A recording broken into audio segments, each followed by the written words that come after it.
келінін түзеткісі келетін енеге арналған 7 қағида. Ең алдымен мынаны білуіміз керек. Ене мен келін екі бөлек әлем емес. Екеуі бір кеменің ескегін ескен, тағдыры бір айдынның үстінде тоғысқан ерекше жандар.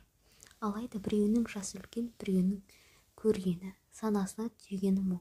Ал екіншісінің нағыз саналы ғұмыры енді басталайын деп тұр. Сондықтан кейде өзара түсінбеушіліктердің болып жатуы заңды нәрсе. Сол үшін мұндай кезде ойбай деп аттың, алаға ашудың, не үркудің қажеті жоқ. Бұл мәселе кез келген уақытта, кез келген отбасында болады. Сондықтан осындай жағдай туындаған кезде ене мына қағидаларды ұстанғаны жөн. Дұға жасау керек. Келіннің балалығын әлі де болса кейде шалалығын көрген ене ең алдымен ол үшін Алладан көрген мінез ақыл сұрап дұға қылу керек. Егер келініңіздің мінезі жайсыздау болса, не ұнамсыз ісі мен әдеті болса, оған Алладан жақсылық, тура жол сұрап тілек тілеңіз. Себебі жүрекке адамның әмірі жүрмеген мен Алланың ықпалы жүреді. Алла кімді тура жолға салса, оны адастырушы жоқ. Ал кімді адастырса, оны тура жолға салушы жоқ. Сондықтан дұға адамды өзгертудің ең алғашқы баспалдағы, әрі оған деген шын жанашырлығыңыздың жарқын көрінісі екенін ұмытпаңыз. Келініңізді ешқашан өзгелердің көзінше түзеуге тырыспаңыз. Себебі бөтен адамдардың алдында оның кемшілігін айту түзеу емес, масқаралау. Біреудің алдында кемсіту оны түзетпейді. Керісінше одан сайын ерегесуіне, өзіңізге деген құрметінің азаюына, реніш пен өкпенің пайда болуына жол ашады. Сондықтан келініңіздің бір істі енді қайталамауын қаласаңыз, ешкім жоқ кезде өзіне ғана ескертіңіз. Әсіресе келіні күйеуінің көзінше кемсітпеңіз. Себебі бұл екеуінің арасындағы сыйластық пен махаббатты суытады. Ұрыс-керіске жол ашады. Керісінше келініңізге балаңызды мақтап қолпаштап отырсаңыз, бір отбасының шайқалмауына да сәл де болсын үлес қосасыз.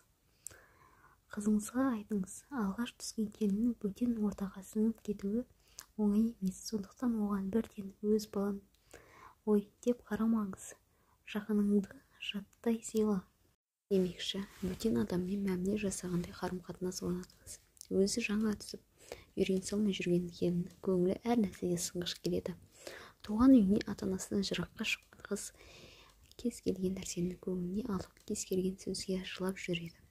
Сондықтан осы сәтті пайдаланып, келініңізді бітіспестей жауға емес, шекіспей досқа, сырласқа айналдырып алу өз қолыңызда. Көп нәрсені тікелей өзіне айтпай, қызыңызға айтқандай болып жеткізсеңіз, ұнатқаныңыз.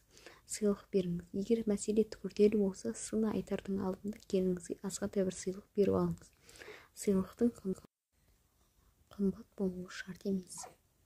Ең бастысы көңіліңіздің шынайылығын, шын жанашыр екендігіңізді білдіру келіннің жүрегін ашады, махаббатын оятады. Пайғамбарымыз оған Аллахтың ежелдігімен сәлем болсын.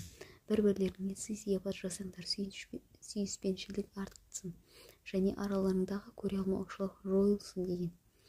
Жақсы қасиеттерінде елеп ескеріп жүріңіз. Келініңізге сын айтып, оның бір несін түзеткіңіз келсе, алдымен өзіне оның жақсы қасиеттерін айтып, бір қолдап алыңыз. Ал сіздің оны жақсы көретініңізді, оған жанашыр екеніңізді, жақсы жақтарында көріп, байқағаныңызды сезсін.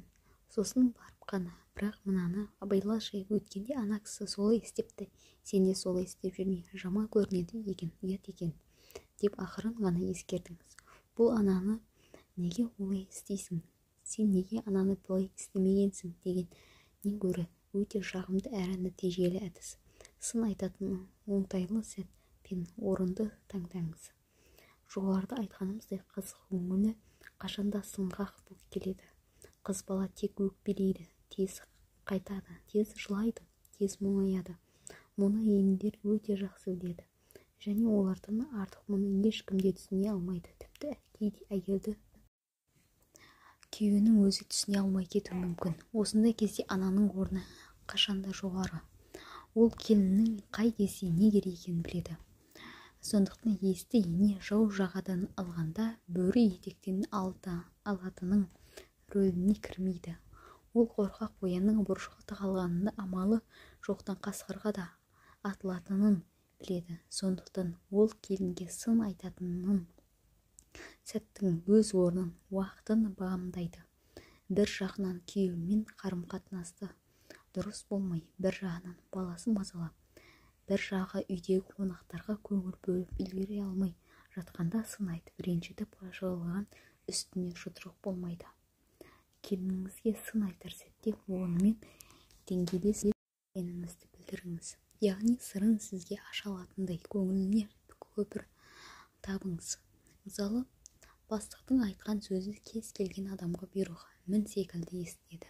Ал дәл сол сөзді өзінің қатарлас әріптесі айтса, ол оны жанашырлықпен айтқан ақыл келелі кеңес деп қабылдайды. Сондықтан ене керек кезде келініне ақыл айтар жасы үлкен ана, ал керек кезде қатарлас құрбы болуы керек. Міне, құрметті ене, келініңізді түзеткіңіз келсе, оны осы бір қарапайым қағидаларға ескере жүріңіз. Себебі сіз қолданған әдісті, сіз айтқан ақылды ертең ол өз келініне айтады. Сіздің даналығыңыз, сіздің тағылымды тәрбиеңізді мың жыл ұрпақтарыңызға азық, өміріне қазық болады.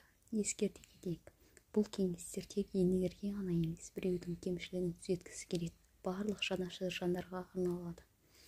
Алла бәрімізді саналы ұрпақ, ақ пен қараны, артық пен кемді бағамдай алар даналық берсін. Әумин.